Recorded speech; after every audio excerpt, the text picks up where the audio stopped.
16. Babysitters, a surge of lust. Christy was a 16-year-old high school student, a tall, generous girl with large eyes and a big laugh. She lived in our neighborhood and had been my son Josh's babysitter for almost a year. We liked her. She came 4 times a week after school for a couple of hours or more. And on Saturday nights, when David and I went out to dinner,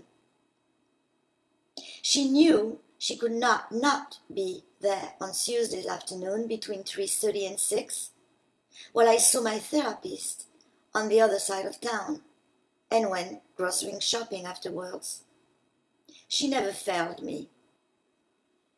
It wasn't until I parked in front of her office building that lazy Tuesday afternoon that I remembered my shrink was out of town, attending some symposium somewhere.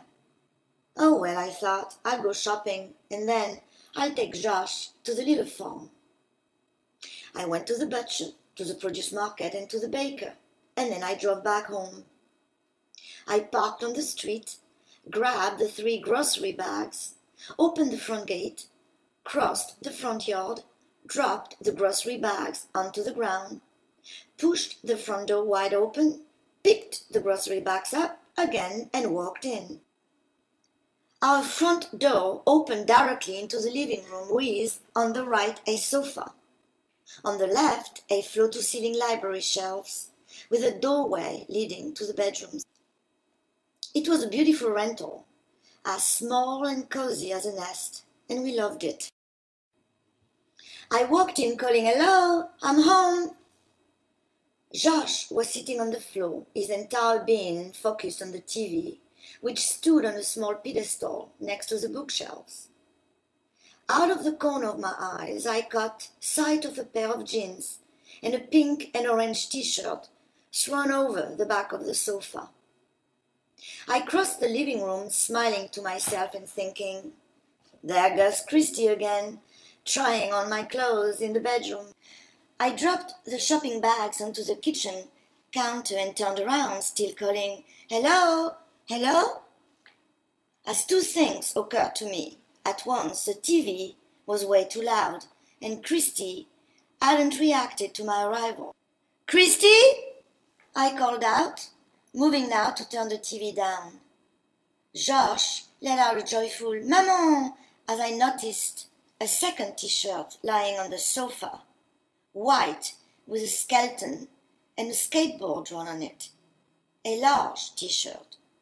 A boy's t-shirt. I was still processing this detail when I focused on a pair of black high tops lying on the floor. Josh, who had crawled over to meet me, was now at my feet, pulling at my skirt, demanding to be picked up. I picked him up as the entire scene suddenly crystallized. I understood, even before turning around to discover Christy standing in the doorway. She was wrapped in a towel, her face redder than the fresh tomatoes I'd just brought home. "Let me explain," she blurted out, as a tall, bare-chested teenage boy appeared behind her. I stood there, stunned, moving and thinking in slow motion. "Please, Lily, let me explain," Christy tried again, bringing me back to normal speed. We were..." "Don't," I retorted, and the sound of my own voice shocked me. It was hard and icy. "Just get dressed and leave." "Please, Lily, Now," I shouted. "Get out!" She grabbed both hers and the young man's t-shirt, a jeans, and they disappeared down the corridor.